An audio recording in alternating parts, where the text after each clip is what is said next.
The Gators Breakdown podcast is ready to go. I'm your host, David Waters, and you can find me on Twitter at GatorDave_SCC. And joining me this episode is co-host Will Miles. You can find him at his site, readandreaction.com, and on Twitter at WillMilesSCC. Will, spring game's over with. ESPN releases college football predictor. Mullen can't seem to not stop trolling Georgia, which is welcome. In my mind, it's some NFL draft talk, so kind of busy, even though spring's over with.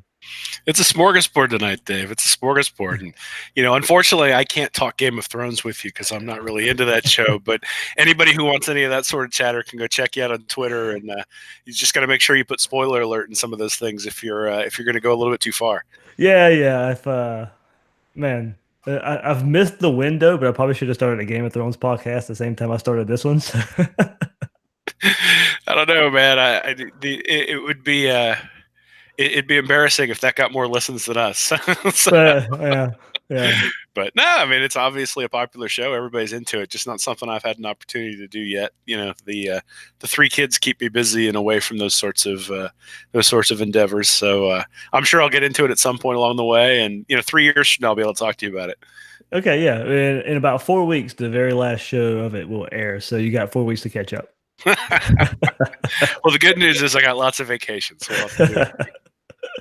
All right, that's it for Game of Thrones talk. Though not everybody's into it, Will, but that's my show. That's my show. But this is Gators Talk right here on Gators Breakdown.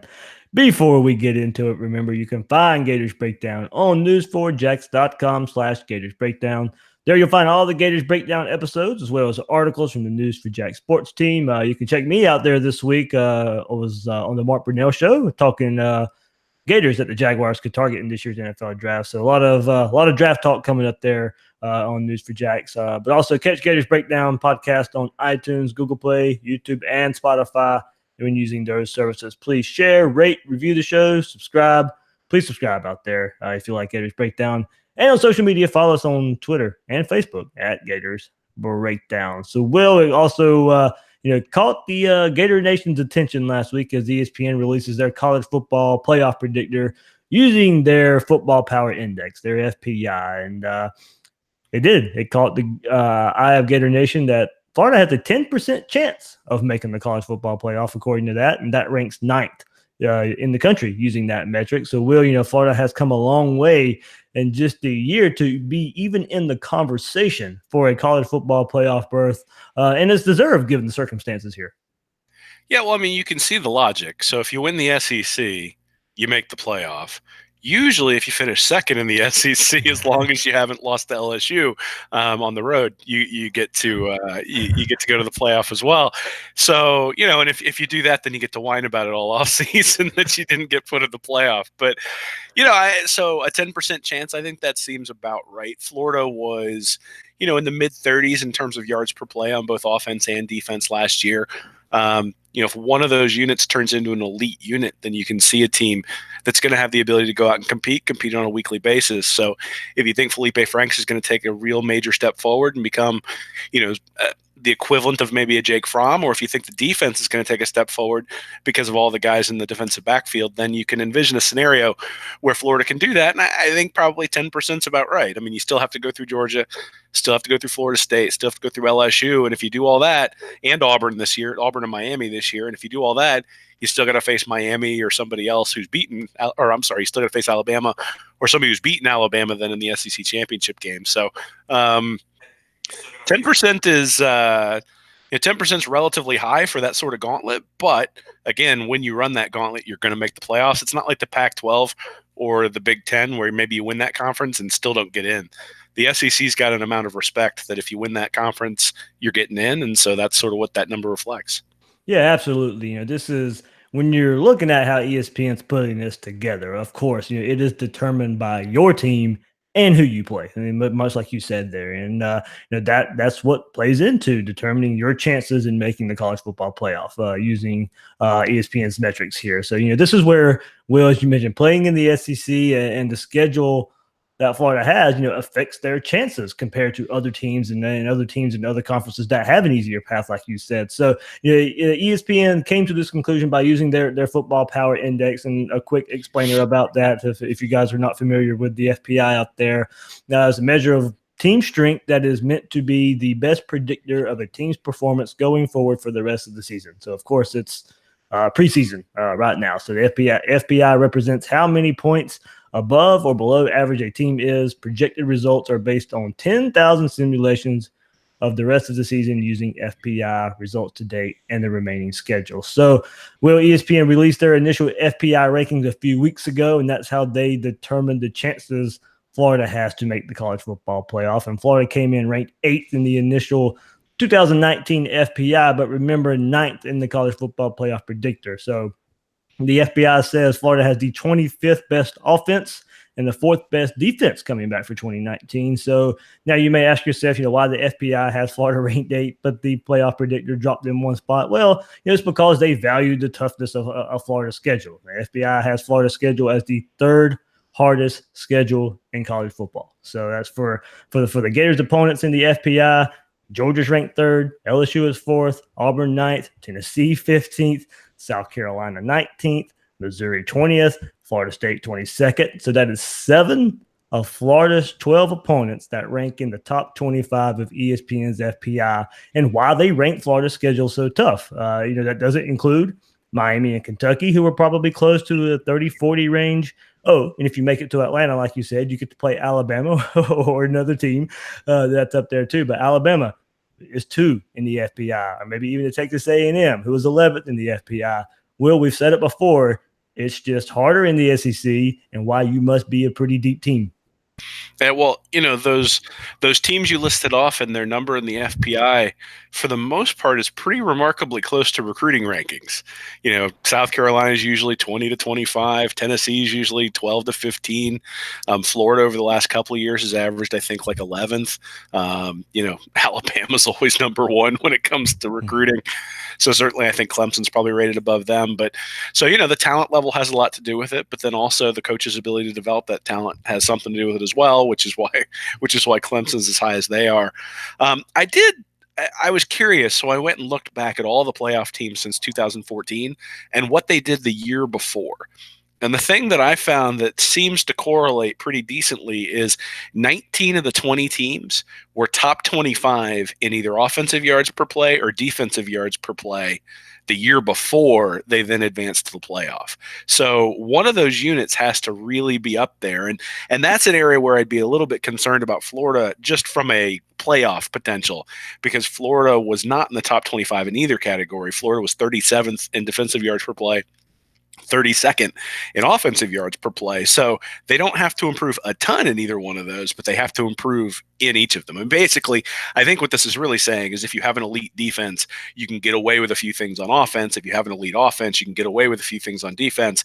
If they're just both very good, none of those teams, or very few of those teams, have really made the playoff. And so I think those are sort of the metrics that you want to look at when you say who's going to make the playoffs. And so when I look at the FPI, or I look at what ESPN ranked as the teams that are potentially going to make it, Michigan had the 4th ranked defense last year and the 31st ranked offense. So you can understand why they maybe got selected up there in terms of their percentage for the playoff. And also the fact that Ohio State's probably going to take a step back without Urban Meyer. And then also that in the Big Ten, who else do you really have to beat if you beat them? Now they have LSU at 32%, and that's interesting because they were 24th in defensive yards per play, but 83rd in offensive yards per play. So even though the quarterback play between Burrow and Franks was essentially equal, the running game at Florida was considerably better than it was at LSU last year, and they were kind of fortunate to end up with the record that they wound up with.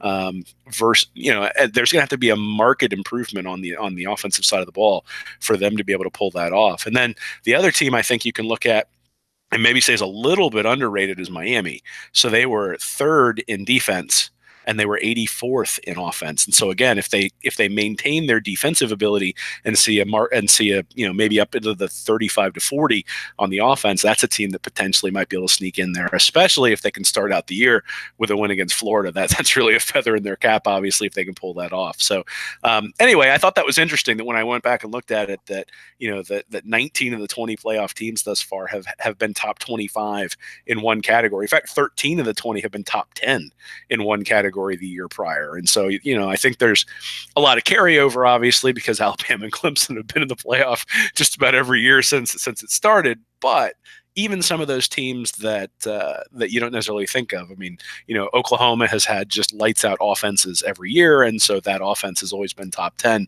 When the defense plays a little bit better, or the Pac-12 is a little bit down, or I'm sorry, the Big 12 is a little bit down, they're able to make it in. So those are the types of things I'd really be looking for. I think LSU is probably a little bit overrated, actually significantly overrated in this potential analysis. Again, unless Burrow takes a real step forward, and then I think Miami maybe is a little bit underrated. Yeah, so going to this, what ESPN threw out there and how they rate their teams and why it's difficult, for a team like Florida, compared to, as good as you think Florida is, and you want to compare it to, like you said, Michigan, who seems to have an easier path.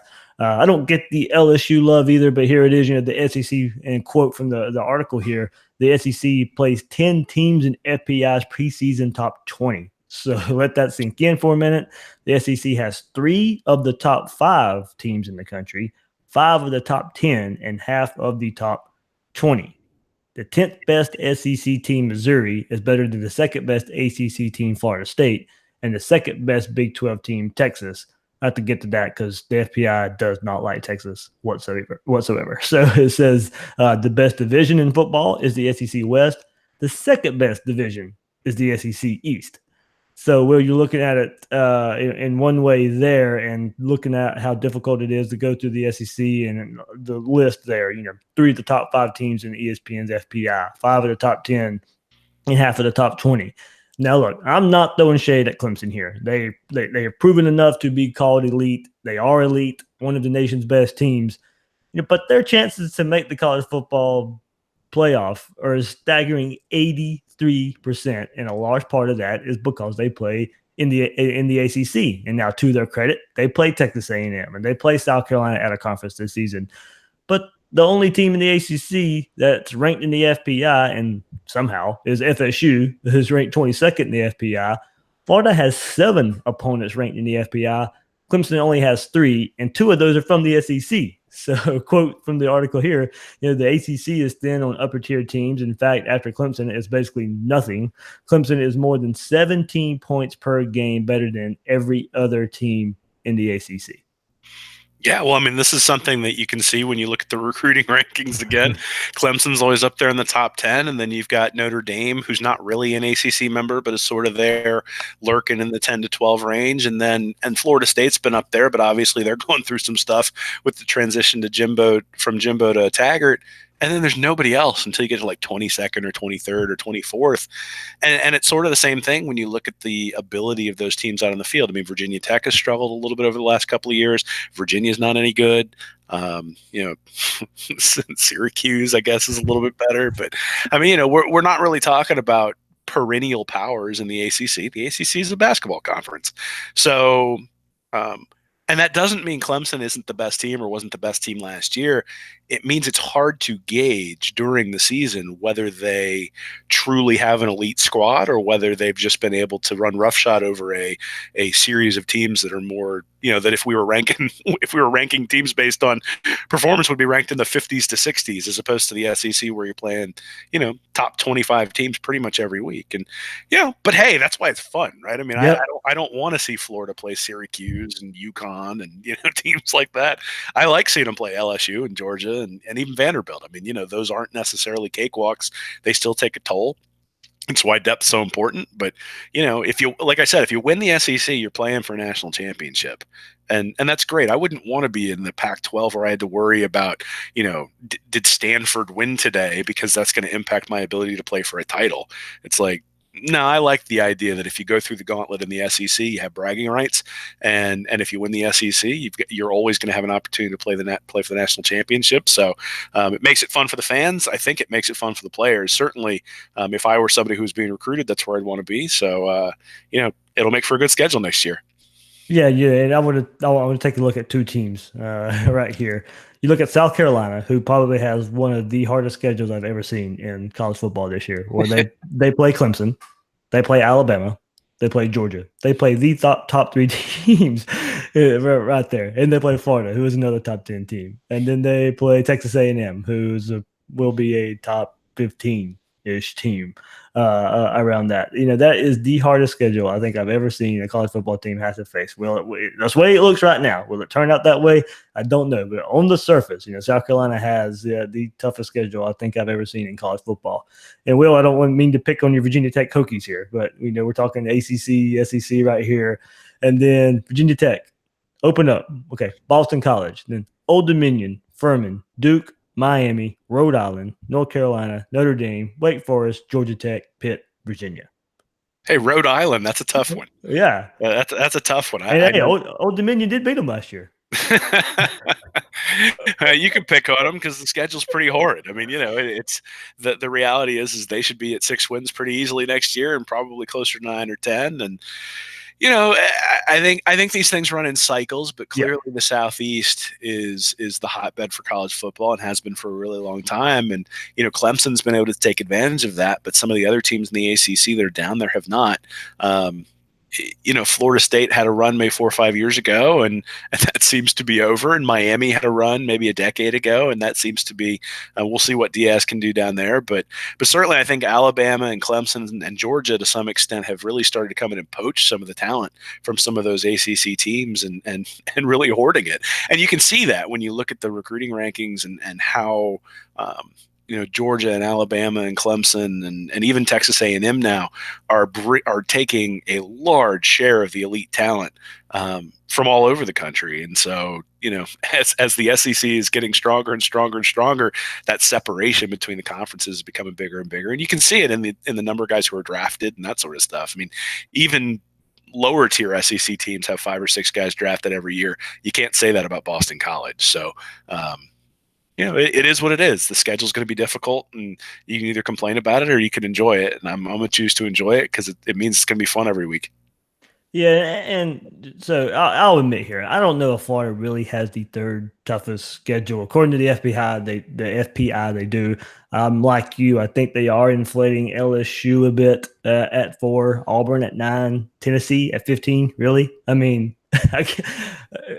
in no metric is Tennessee the 15th best team in the country. Sorry, no, it's just not. So, heck, I wouldn't have FSU at 22 either from what we saw from them last season. So, while this is a good discussion piece, it can be viewed one way that has Florida with a very tough schedule. It is a tough schedule.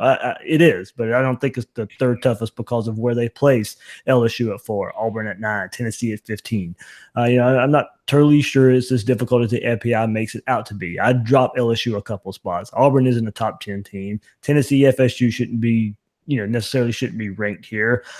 Texas is 26 in the rankings, and I think it's pretty crazy to think about that they're not much better in the FPI. I think they are better than that. This is one point where I think formulas for this type of stuff can be way off.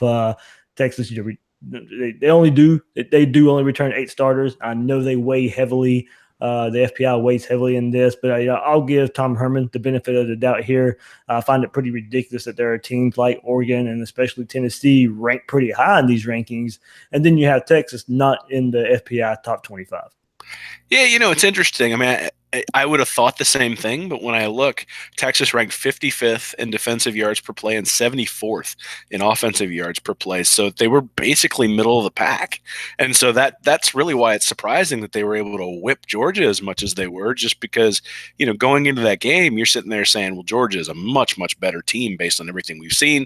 They play in a harder conference. This shouldn't, unless they go out and lay an egg just because they don't want to be there, they shouldn't necessarily lose this game. It's a little bit surprising that win against Georgia didn't give Texas a bigger bump in this FPI. But, whenever there's a large amount of changeover, whenever there's not a lot of returning starters, that experience makes a difference. And I think we saw that last year with Florida. There were some guys who hadn't necessarily blossomed into stars yet, but Mullen at least had guys who'd been on the field, and they don't necessarily have this next year, and I think Texas is the same way.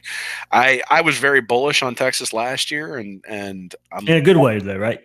Yeah, well, Yeah. I mean, but I also thought that Oklahoma was going to take a major step back because I thought Baker Mayfield was transcendent and Kyler Murray was, even if he was very good, he wasn't going to be Baker Mayfield. And it turned out he was better than Baker Mayfield last year. So, that's what we could have had if Cam Newton had never thrown the laptop out the window. Oh man, well, we'd still have Urban Meyer at that point. Saban would have never taken over. But so, I mean, you're right. I think from the standpoint of formulas, you do the best you can to look at what's happened in the past and try to predict things. But it becomes relatively difficult to sort of parse together those last two playoff spots along with sort of the rest of the top 10. I mean, the initial top 10 that's going to come out this year won't look anything like the final top 10. And you saw that last year. Usually there's 4 or 5 teams that drop out or end up at the top. I don't think anybody had Florida in the top 10 last year.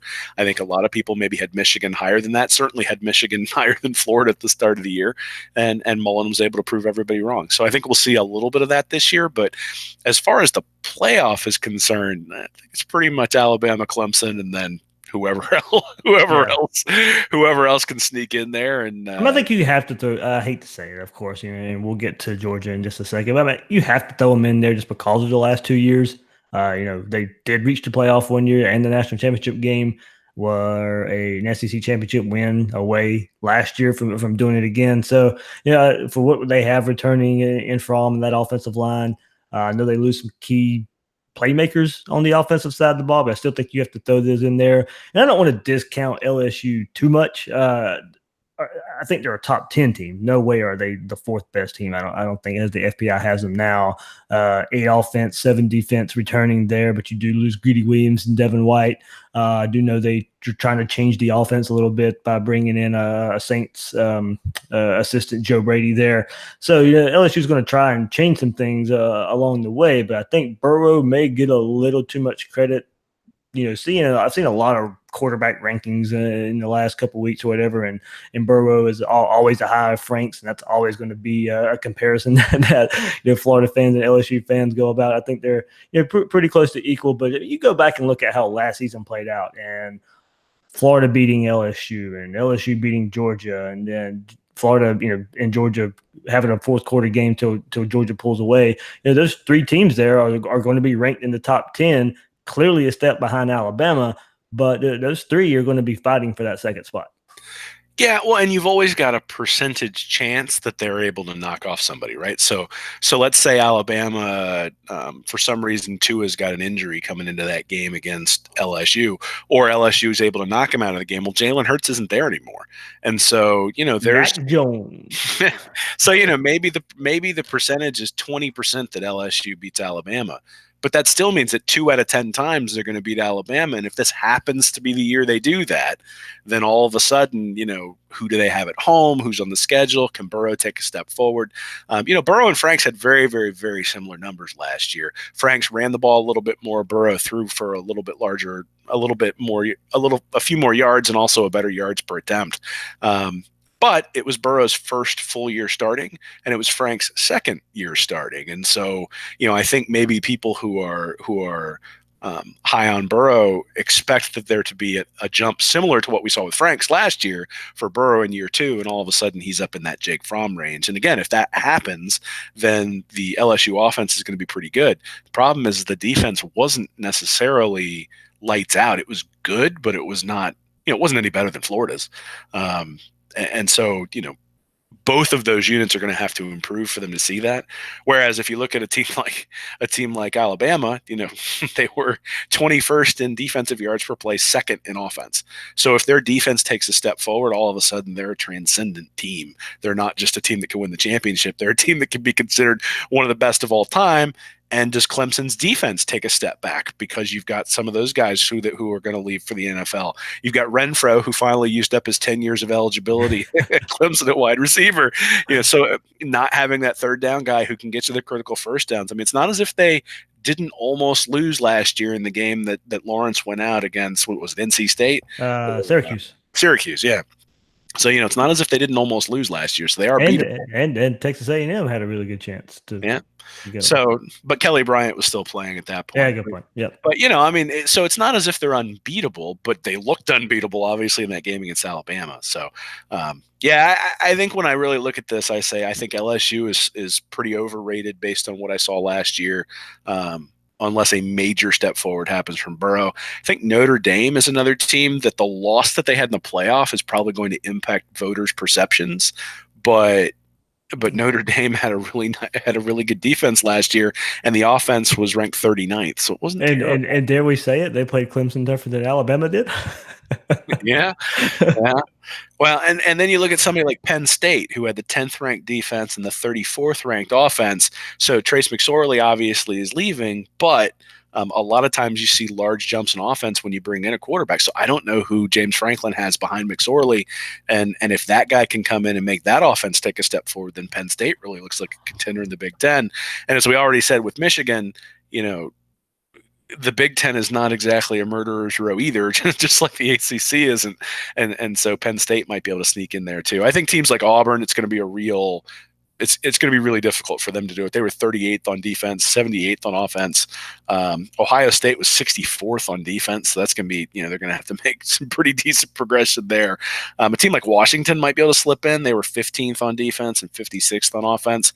You mentioned Texas A&M. They were 62nd on defense and 38th on offense. So I don't necessarily see them creeping in. Mississippi State actually had the first ranked defense last year when it comes to yards per play. But again, that entire defensive line is pretty much gone. So, and I think Fitzgerald's gone, right? Yep.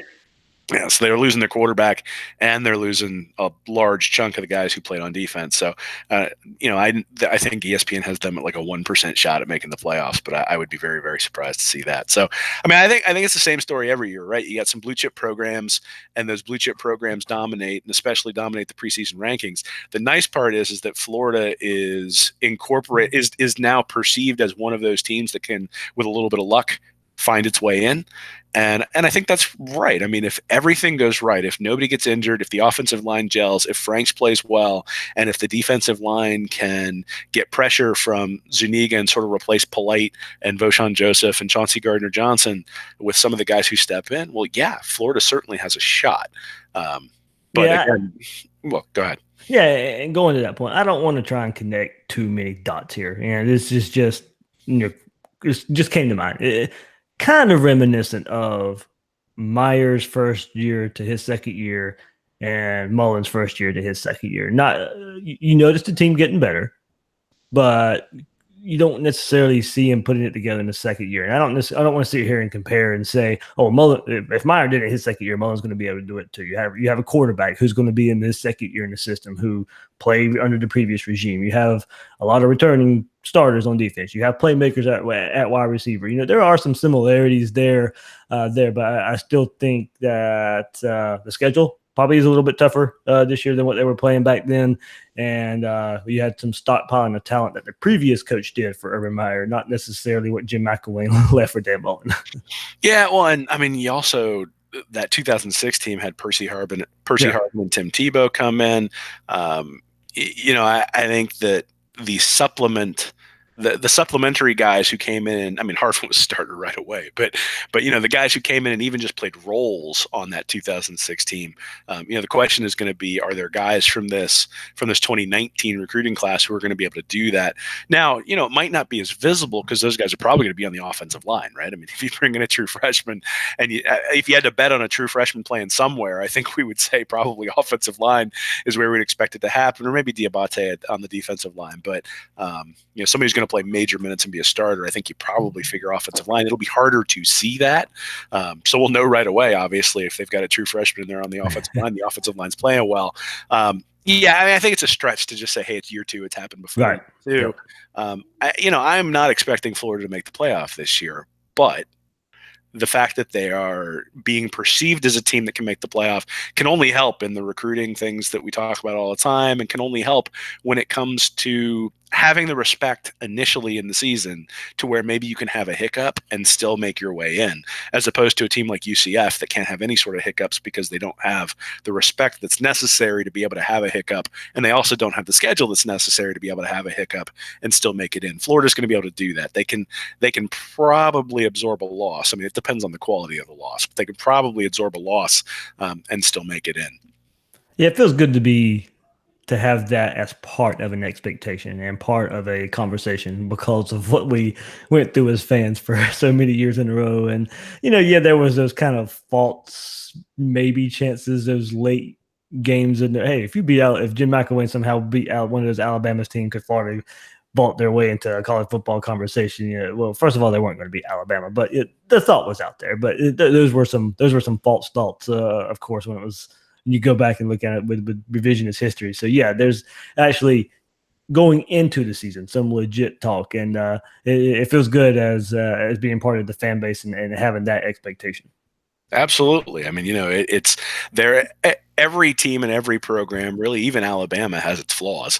And so, I think a lot of times we focus on those flaws and rightly get criticized sometimes for only focusing on the flaws. But, Mullen's doing a lot of things right at Florida, just like, you can pick out things that Smart's doing well at Georgia and not doing well at Georgia. You can pick out things that Saban's doing well at Alabama, maybe some things he needs to work on there too. So less for Saban than for other people. But in each program, there are going to be things you can pick out and say, hey, this needs to happen. There are just more that need to happen at a place like Florida than there are at a place like Alabama in order to make that playoff. But, you look at, like, if you told me I had to take the roster and the coaching staff of Florida, LSU, Auburn, Miami, or Florida State, I'm taking the Gators. Like, I think at that point you look at those teams and you say, hey, I like where my team's at in that grouping. Yeah. Now, to move to the next tier, there's going to need to be massive increases in those recruiting rankings. Going to have to keep going up. Obviously, they're going to have to find a guy at quarterback who's not just average, but who can really play. Maybe who can be elite. Maybe that's Franks. Maybe it's somebody else that they brought in. But I feel pretty positive about where the program is when you start looking at some of these other programs that are being mentioned in the same breath. I will. Got in the good graces of Gator Nation by the same way Dan Mullen has the last couple of weeks, and some picking of Georgia and picking out of Georgia here. And you at readreaction.com this week, you took a look at Dan Mullen and Kirby Smart and their recent performance, and the results are a little closer than most think out there. And you titled the article, "Scott Strickland didn't screw Georgia out of the playoff last season.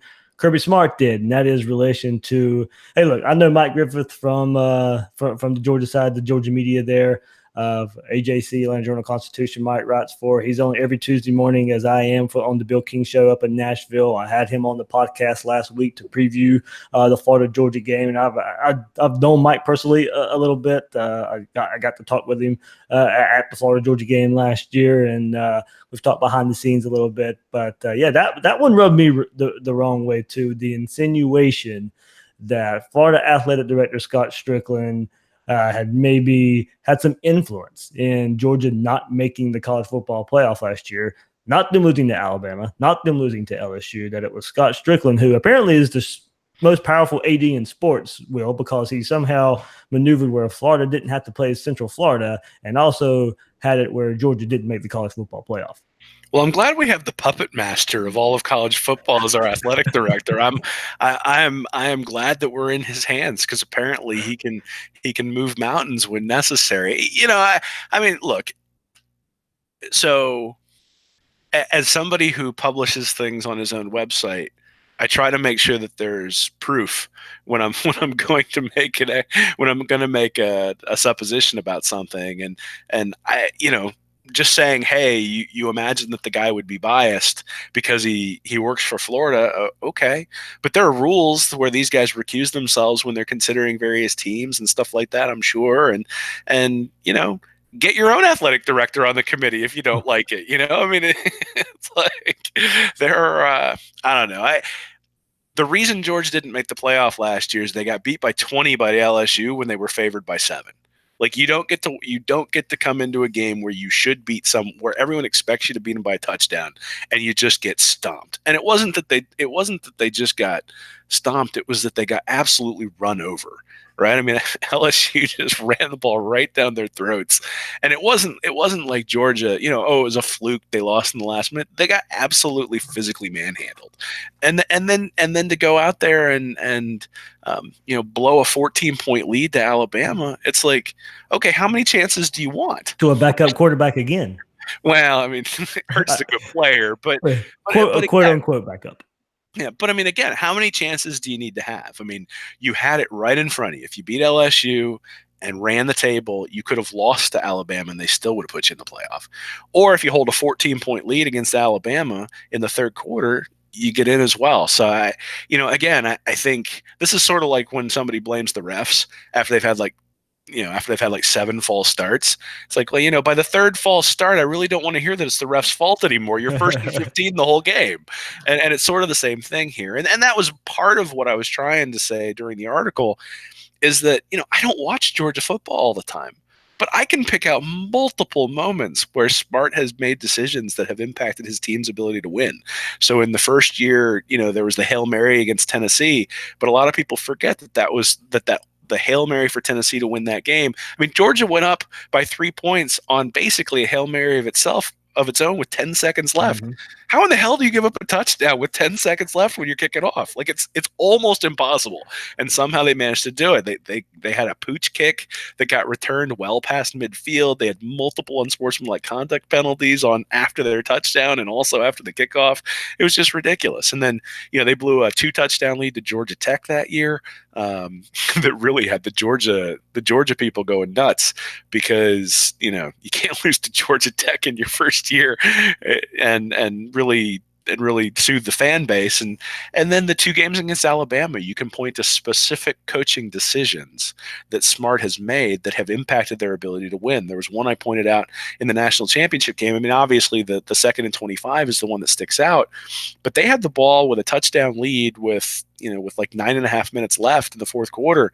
They ran the ball 3 times, but on a 3rd and 2, they motioned Fromm out wide, brought in Hardman in the Wildcat, and then just handed the ball off to Michelle and ran him right into the line of scrimmage. I mean, you basically told Alabama this is what's coming. What a shock that they were able to stop it. So, Smart has made some interesting decisions, and not just the punt fake last year with Justin Fields. And so, I think that he needs to take some responsibility for that. And when you look at how his team has performed against teams with more talent versus teams with less talent versus teams that rank in the top 25 of 24/7 every year, puts together a roster ranking of the talent.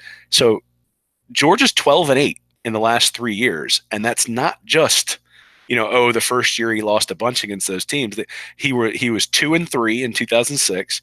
He was 6-2 in 2007, and then 4-3 last year. So 12-8 against teams that have top 25 talent. You mean 16, 17, and 18. Yeah, sorry, 2016, 17, and 18.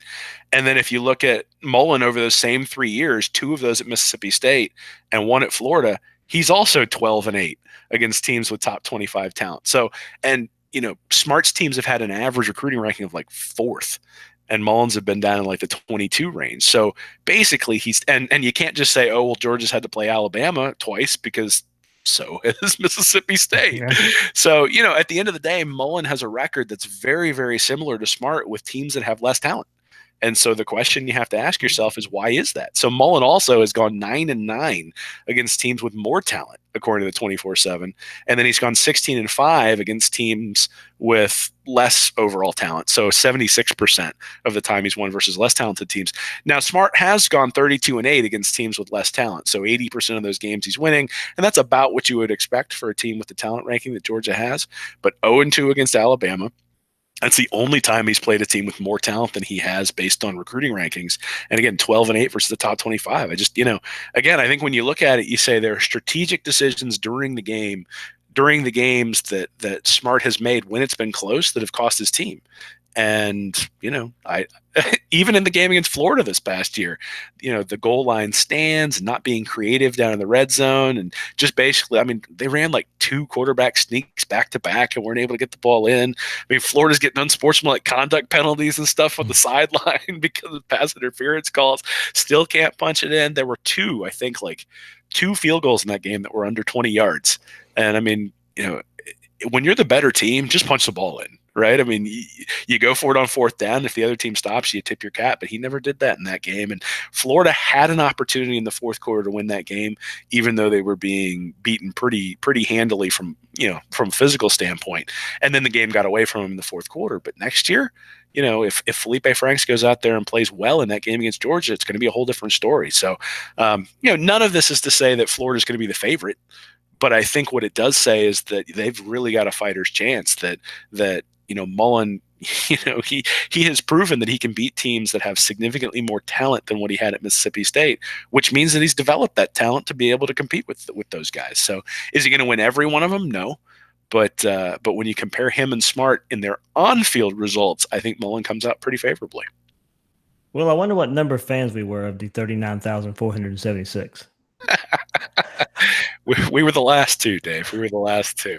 I think I was number. I think my imaginary ticket scan was. I think I was 1,980. Oh man, well, I gotta be honest.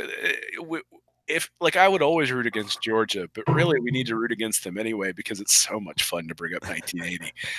And I had a guy respond to the article basically being like, because really what I said was with the amount of talent that Georgia has, a national title should be the expectation, and that's the standard that Smart should be held to. He's got one of the 3 most talented teams in the country. He's brought in these enormous hauls of talent. They should be running roughshod over everyone. To lose to a team like LSU last year is really not excusable when you have way more talent than they do. And so, so one of the guys on Twitter from Georgia was saying, well, I guess SEC championships don't count. And I'm like, well, I mean, Rick won a couple of SEC championships and they ran him out of town. So yeah, you told us before they didn't count. So anyway, I mean, we're going to keep trolling him, and obviously Mullen's going to keep trolling him, and hopefully, he's endearing himself to Gator Nation because of all that sort of stuff, and it is reminiscent of Spurrier just sort of digging at Georgia. Now the key there is that Spurrier went 11-1 against Georgia when he was the coach, so Mullen's gotten his 1. And we expect 11 straight now. But I mean, hell, if he goes 11-1 against Georgia, he can say whatever he wants. Yeah. The problem comes when you go 4-8, and then, well, I'm not even sure you get to 4-8 at this point. The problem is when you go 2-4, and then the fan base. It's not so funny to be taking shots at somebody who beats you consistently. So all fun and games now, like you said, and the rivalry making it fun. But yeah, eventually those W's have to come for sure. Well, but again, the track record indicates that Mullen is able to close the talent gap based on his ability to coach. I mean, I've really taken a step back this offseason and tried to look at development in a bunch of the different articles that I've looked at. And the overwhelming theme is that Mullen gets more out of his teams than his peers. And to be honest, Smart has gotten less out of his teams over the last 3 years than his peers, or at least equivalent, maybe is what you'd say. He's been equivalent to his peers. So how much is so clearly Georgia has more talent than Florida, but how much does that gap need to close before that development difference really makes a difference on Florida's side? I think we're going to find the answer to that sort of thing, especially when Fromm leaves, right? So next year, I think you look at that and say, okay, this is Fromm's 3rd year. He's been excellent his first 2. He's probably going to the NFL after next year. If he has an outstanding year, Georgia's going to be tough to beat. But then Fromm leaves, and all of a sudden, who's filling that gap? It's certainly not Fields. And so who's filling that gap? And Mullen has brought in a guy who fits his offense over each of the last 3 years. And, he's going to have his pick of the guys he wants to run his offense, and potentially even Frank's back to play for 1 more year. So, again, we'll see what happens as things progress. But I really am a disciple of the recruiting rankings. I think they're really, really important. But if recruiting rankings were all that was important, then Ron Zook would still have a job and Butch Jones would still have a job because those guys recruited very, very well where they were at and didn't win a whole lot of games. And so development certainly plays a role. The issue is, how do you measure that? Like I said, I've been trying to measure that over the offseason because I have heard people say that. And it's like, okay, well, let's see if we can find a way to measure that. And I think some of the stuff in the article this week kind of addresses that, looking at how guys perform against better talent, worse talent, and then top 25 talent, and how does that compare to their peers? So it's an interesting look anyway, and certainly I think gives Florida fans some hope. But I'm looking forward to I'm looking forward to the game already in Jacksonville. Yeah, absolutely. There, Will, it's a big week for some pass Gators, guys that were part of Dan Mullen's turnaround in his first season here, and these guys were big and instrumental in that, and they're getting ready for the NFL draft this week. Of course, offensive tackle, right tackle, Jajuan Taylor, looking to be a first-round pick, possibly a top 10 pick. I know he's pegged a lot to come here to Jacksonville, and the Jaguars drafting him for a need at tackle. Chauncey Gardner-Johnson, you're starting to see also a little bit now, some mocks in some first rounds. Him scooting in there at the first round, the way he was able to kind of, and Jajuan Taylor too. These are two guys that I don't necessarily, if you would have went to mocks this time a year ago, you definitely wouldn't have seen Jajuan Taylor in a 32 pick mock draft as soon as last year's draft was over with. Especially because of just the reputation the Florida offensive line had under Jim McElwain and Mike Summers and Doug Nussmeier there. And you bring in Dan Mullen and John Hevesy, and that group as a whole really elevates their game. But Jajuan Taylor, burst onto the scene for 2018. Chauncey Gardner-Johnson, much the same way, is kind of flipping the script from a disappointing 2017, 2018, comes out and is the playmaker that we know he can be, shows it in his very last game in the Peach Bowl. Ja'Kai Polite, disappointingly, there still may be a team out there that takes a flyer on him because, hey, look, as soon as the season got over with and mock drafts kind of started coming out, as soon as the college football season got over with, or even during the season, you saw Ja'Kai Polite's name in that first round, and now he either got some bad advice or didn't care enough, or had a really bad combine, so-so pro day there. But there's a potential, if another team falls in love with Polite because of what they had seen before, the potential of 3 first-round Gators going this Thursday in NFL draft, more than likely 2 with Jajuan Taylor, Chauncey Gardner-Johnson, but you might get those 3. Yeah, every mock I've seen has had Taylor kind of in the top 10, Gardner sort of high second round, and then Polite has really sort of dropped into the 3rd or the 4th round. In most of the things that I've seen. Now, I mean, you feel bad for the guy because obviously he put up an awesome year last year, but when you go out and you run a 4.940 and you don't answer the questions very well when people give you criticism, and then go into the media and criticize people after the fact, that's going to impact your draft stock. Now, I mean, the good news is that it's not an injury that's affecting his draft stock. So he is going to get drafted. He is going to be able to help his mom retire. And, I think he'll have the ability to get that second contract if he plays well, but certainly it's going to end up costing him some money. I think it was Caleb Brantley a couple years ago who had some accusation against him that made him drop. I think it's very similar in nature there. One guy I'm really interested to see where he goes, or if he goes at all, is Martez Ivey. I think Ivey actually is going to be Ivey's going to be a starter in the NFL. I don't know whether he's going to be a Pro Bowl player at left tackle, but I think he has the capacity to be a really good player, or at least a starter in the NFL. And things I've looked at recently have had him as an undrafted free agent or like a 7th round pick. I don't know. If I'm building an offensive line, a guy who played 4 years at tackle in the SEC, and you sort of see what happened between year 3 and year 4, between the different offenses that he was in, he's somebody I definitely take a flyer on. And then you got Fred Johnson from that same offensive line, certainly, struggled at times at guard at Florida, but was very good towards the end last year. And then you've got Jordan Scarlett, who had a really, really nice pro day and I think ran like the 2nd fastest 40 from anybody in the draft. And Bill Barnwell at ESPN did something called Speed Score a few years ago, where basically he looked at how fast a guy ran a 40 versus how heavy he is at running back. And those two things correlated. So the bigger you were as a running back, and then you divided your 40 time. I can't remember exactly how it was calculated, but basically the speed score was a way of correlating. So a guy who runs a 4.4 and weighs 180 pounds is a whole lot less impressive than a guy who runs a 4.5 and weighs 225. And so Scarlett has that going for him because he is not a small back. Yeah. And so I'll be interested to look and see. I haven't had a chance to look at it, but look and see what his speed score is in relation to the other running backs who are out there. And then maybe the one guy, who we would have expected to be in the first round last year, CC Jefferson, is somebody else who's in the draft and certainly has fallen after a year that he'd maybe like to forget from last year. But, a leader on that defense, came back for his senior year, and I think he's got some talent too. And I expect if he's not drafted late, he will end up being signed by some team and get an opportunity to play. Yeah, Vashawn Joseph, another one, kind of surprising that he came out.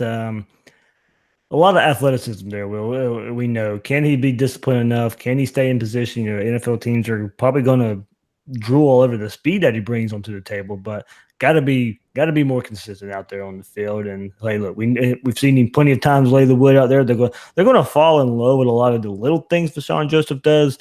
Can he put it all together? I think it's a big question out there for NFL teams. And yeah, I agree with you about Jordan Scarlett. I think he'll be a late pick that I think, I've kind of did a preview, as I said, for the Jaguars draft day or draft 3 days there, the whole NFL draft for the Jaguars, and they do need a running back. And of course, they're not going to get Scarlett up high. He's not worth that pick, but they've made some moves lately there, and I think he could be a back that could. He's not an every down back because he does have to get better catching the ball, of course, that we saw. But I do like his size. I do like his speed.